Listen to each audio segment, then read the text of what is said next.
కార్తీక దీపం 2 సీరియల్లో కనిపించే చిన్నారి శౌర్యాన్ని చూస్తే వామ్మో దీని నోట్లో ఎక్కువ వసపోసినట్లుగా ఉన్నారు, ఇలా మాట్లాడుతుందేంటి అని ఆశ్చర్యపోతుంటారు. కానీ ఆ చిన్నారి నోట్లో వసపోయడమేమో కానీ వాళ్ళ తల్లిదండ్రులు మాట్లాడలేరు, వినిపించదు. కేవలం సైగల ద్వారానే తమ కూతురుతో మాట్లాడుతుంటారు.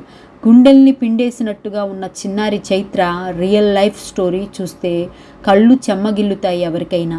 స్టార్ మా ఛానల్లో ప్రసారం అవుతున్న కార్తీక దీపం 2 సీరియల్లో దీప కూతురుగా శౌర్యగా నటించింది చిన్నారి చైత్రలక్ష్మి.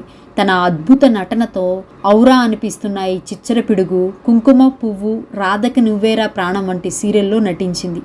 ఇక దసరా సినిమాలోనూ నటించి చైత్రలక్ష్మికి కార్తీక దీపం 2 సీరియల్లో అవకాశం లభించింది. నిరుపేద కుటుంబంలో పుట్టి తల్లి ఆదరణలో తండ్రి ప్రేమ కోసం పరితపించగా బిడ్డగా తన అద్భుతమైన పాత్రతో అదరగొట్టేస్తుంది చైత్రలక్ష్మి. బుల్లితెర బాహుబలి లాంటి కార్తీక దీపం సీరియల్లో నిరుపం, ప్రేమి విశ్వనాథ్ లాంటి మహామహులు నటిస్తుండగా వాళ్లతో పోటీ పడి మరీ ఈ చిచ్చరి పిడుగు అద్భుతహ అనిపిస్తుంది. అయితే ఈ చిన్నారి చైత్రలక్ష్మి పేరెంట్స్ మాట్లాడలేరు, వినలేరు. పుట్టుకతోనే చెవిటి మూగ వాళ్ళైన ఈ జంటకు చైత్రలక్ష్మి జన్మించింది. దేవుడు వాళ్ళిద్దరికీ చెవిటి మూగలా పుట్టించి అన్యాయం చేశాడనుకుంటే వాళ్ళ కడుపున చిచ్చరి పిడుగు లాంటి కూతురు జన్మించటం నిజంగానే దేవుడు మేలు అనే చెప్పాలి.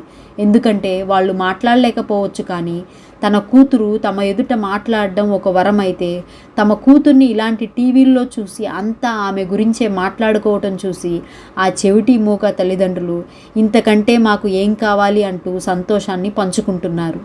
అయితే ఇక్కడ కళ్ళు చెమ్మగిల్లే విషయం ఒకటి చెప్పింది చైత్ర. మీ అమ్మా నాన్న చెవిటి మూగ కదా, వాళ్ళని అలా పుట్టించినందుకు దేవుడిపై కోపం లేదా అని అడిగితే ఏం లేదు, వాళ్ళ మాటల్ని కూడా నేనే మాట్లాడేస్తున్నాను కదా అని ఆ చిన్నారి మాట్లాడిన మాట చూస్తే ఎవరికైనా కళ్ళు చెమ్మగిల్లుతాయి. అంతేకాదు, అమ్మకి నాన్నకి మాటలు రావాలని దేవుడికి రోజూ దండం పెట్టుకుంటున్నాను, దేవుడికి పూజ చేస్తాను, మా అమ్మ నాన్నకి మాటలు రావాలని దేవుడికి పూజ చేస్తాను, ఆ దేవుణ్ణి మా అమ్మ నాన్నకి మాటలు రావాలని దేవుణ్ణి కోరుకుంటాను అంటూ దండం పెట్టి మరి ఆ చిన్నారి చెప్తుంటే దుఃఖంతో గుండె బరువెక్కిపోయింది.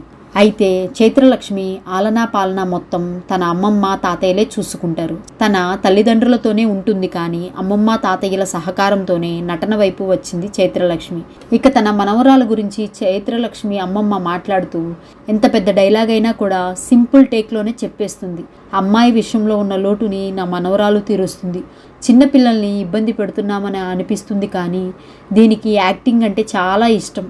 నటనలో చిచ్చరి పిడుగులా కనిపించే చైత్రలక్ష్మి పెద్దయ్యాక డాక్టర్ అవుతానని అంటుంది.